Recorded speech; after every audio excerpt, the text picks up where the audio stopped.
बिस्मिल्लाहिर्रहमानिर्रहीम। अस्सलाम वालेकुम माय व्यूवर्स। उम्मीद है कि आप सब खैरियत से होंगे। अल्लाह ताला बरकत दे आपके खानों में और आपके दस्तरखान को हमेशा हरा भरा रखे। जी जनाब, तो आज ज़बरदस्त सी कच्चे आम की चटनी के साथ हाजिर हूँ मैं आपके खिदमत में।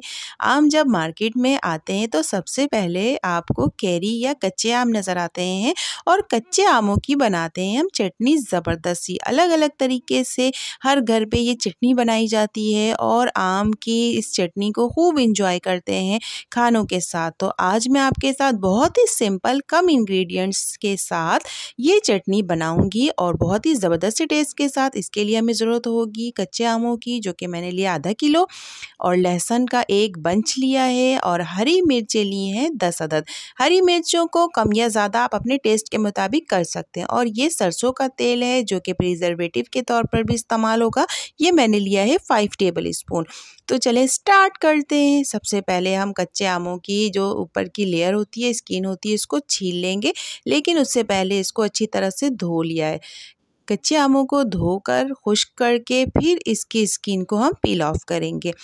स्टेप बाय स्टेप इसकी सारी स्किन को पील ऑफ कर देंगे। आप पीलर से भी कर सकते हैं और आप छुरी की मदद से भी कर सकते हैं, जैसे आपको आसानी हो।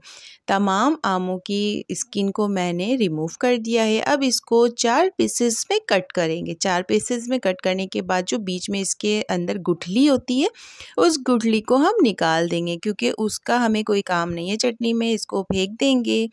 इसी तरह से सारे आमों को आप जब 4 पीसेस में कट करेंगे तो गुठली निकालना आपके लिए आसान हो जाएगा और इजी वे में आप इसकी सीड को इनसे अलहदा कर सकेंगे। तो ये देखिए, मैंने तमाम कैरी को कट कर लिया और उनकी गुठलियों को रिमूव कर लिया है। अब क्या करेंगे, तमाम कैरी को 1 बाई 1 बारीक बारीक पीसेस में कट कर लेंगे।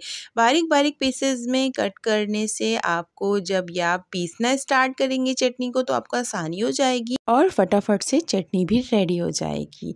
ये चटनी आप चावल, रोटी या फिर पुलाव, बिरयानी, किसी भी चीज़ के साथ आप खा सकते हैं। ये देखिए, मैंने तमाम कैरी को कट कर लिया। अब एक मिक्सी जार, ब्लेंडर जार ले लिया, उसके अंदर ये कैरी के टुकड़ों को डाल दिया है और हरी मिर्चों को भी ऐड कर देंगे, लहसुन को ऐड कर देंगे और एक बहुत ही मेन इंग्रेडिएंट जिसके बगैर ये चटनी अधूरी है, नमक। नमक हम इसमें ऐड करेंगे 1 टीस्पून और अपनी मर्ज़ी के मुताबिक वाटर ऐड करके इसको ग्राइंड कर लेंगे। ये ज़बरदस्त सा स्मूथ सा ग्राइंड हो जाएगा। ये देखिए, पीसते हुए भी मैं आपको इसका टेक्सचर दिखा रही हूँ कि ये कितना स्मूथ सा, ज़बरदस्त सा, क्रीमी सा ये रेडी हो रहा है। तो ये जब आप पीस लें तो फिर उसके बाद आप इसको एक ज़बरदस्त से बोल में शिफ्ट कर लें और ये ज़बरदस्त सी बारीक स्मूथ सी क्रीमी सी कैरी की चटनी रेडी हो गई है।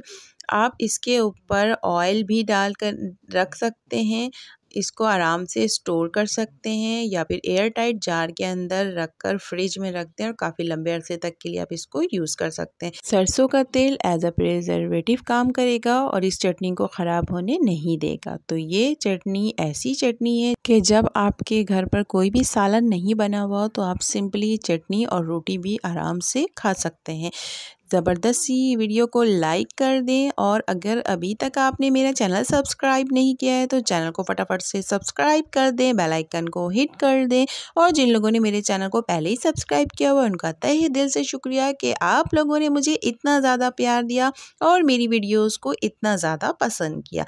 तो मुझे उम्मीद है कि ये वीडियो भी आपको बहुत ज़्यादा पसंद आने वाली है और आप इस सिंपल सी इंग्रेडिएंट्स के साथ इस चटनी को अपने घर पर ज़रूर ट्राई करेंगे और मुझे फीडबैक ज़रूर दें कि आपको ये चटनी कैसी लगी। अगर वीडियो पसंद आई हो तो लाइक करें, शेयर करें, सब्सक्राइब करें। Thank you.